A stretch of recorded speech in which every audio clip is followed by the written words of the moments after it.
Hello, so this is another video. Um, Today is a little different. I'm just going to talk about two little topics. It's not really a lecture or like a lesson. These are kind of from my notes. So actually, I have many SGF files from all these little positions that I keep a record of, like this one. That's from my game I played. Are kind of useful for me to basically record like little lessons that I learn. And I thought it might be fun to share them with people, just to see like how I study Go and how I look at it. Okay, so this is actually a life and death from one of my games today. And the question is Black alive here? And during the game, I've actually learned this before, this little trick, but I haven't had a position like this in a while, and I had to relearn it. So the interesting thing here is like, how do you look at this bottom left position? Is Black alive? Does Black have to add another move? Is Black already dead? Right?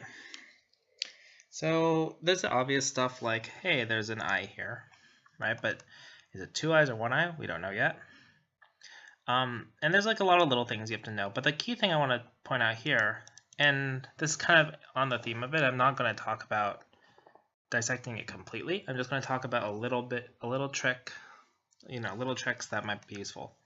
So like when this stone is undercut with K2, if white jumps, well, what does this look like, right? So actually when I'm looking at this shape, I have an imaginary stone at H3. I imagine there's a black stone here. And I also am pretty likely to also imagine a stone here at G3. And so actually in my head, it's already like this shape.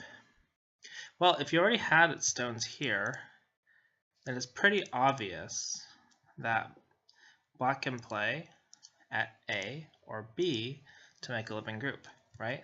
For instance, white plays here. This is it's not a bent 4 in a corner, but it's a bent 4 in the middle, so it's alive. And if white plays here, then this is two eyes.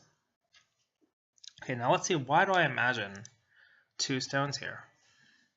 Well, it's actually really easy. Since white's follow-up from this jump, now this is not a perfect method, it's just a way of looking at it, right? Because it's very likely white will play here. Now, this might not be the first move.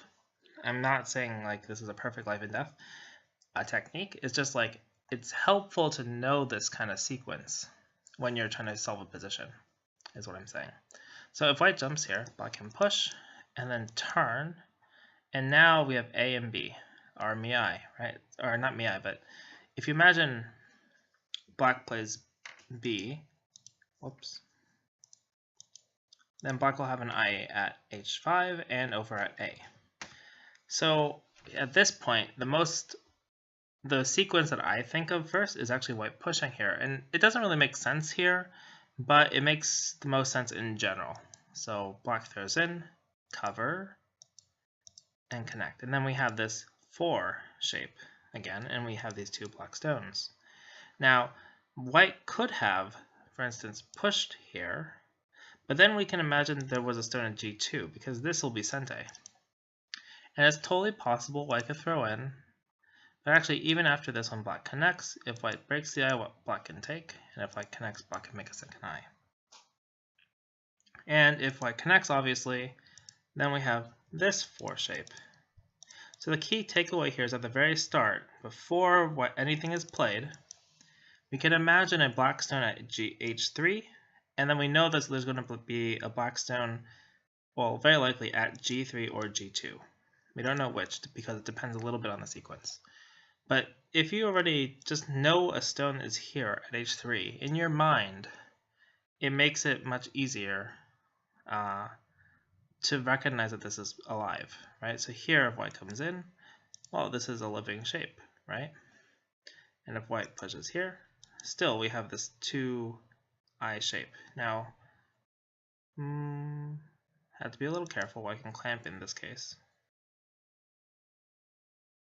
And then we have to be sort of careful. But we're still okay, because we have this kind of thing.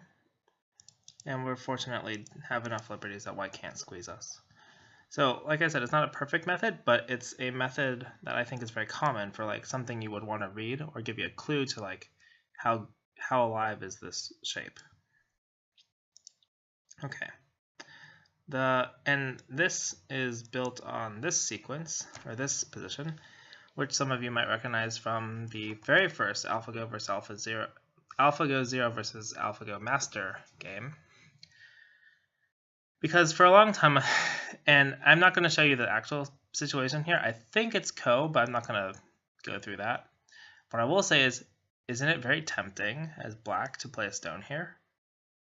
What happens if black plays a stone here? Well, white will block, push, connect. Oh, doesn't this look familiar?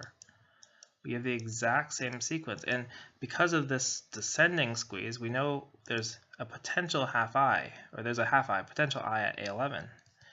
And so this is a very, so in your mind, you can almost say, oh, this shape, it actually looks like this shape if black plays the obvious B13 move. Now, you have to think about potential in-between moves, but for a starting point, that's pretty useful. Also, as a starting point, I know that whenever I have a wall like this and a stone here, I know that there's an I, a potential I here, because of black hanes, you can extend and bump. Or if black covers, we can probably break out. The more difficult variation is black pulls back, but we're very lucky here because after black double hanes and connects, or covers, and white connects, we have an I here, and we actually have an I here. Black can't take it away. If black tries, we can counter like this because of the Atari. And if black bumps, we just go down, and we get the I at A11. So it's kind of like useful to think about, and especially for life and death techniques, to break it into smaller little pieces and positions when you're trying to solve this. Now, the other thing I wanted to mention was this little tip. Would you play A or B? Well, there's actually a very small difference here, and I just realized this today. If you play A, which I played, which I learned later was not right, and black pushes again, you kind of have to extend or have the plan of playing the hane. So the only benefit of this move is if you're going to play the hane next to contest the center. But in my game, the center wasn't important, so actually B is better.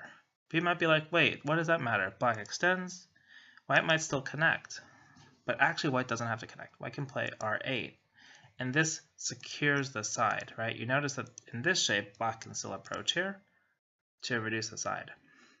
So when this little pushing battle, once you got 2 stones, so you're out of Atari range and you're pretty safe, then you can consider A for the center and B for the side. Okay, those are my 2 little tips that I learned today, and I hope you enjoyed them. Take care.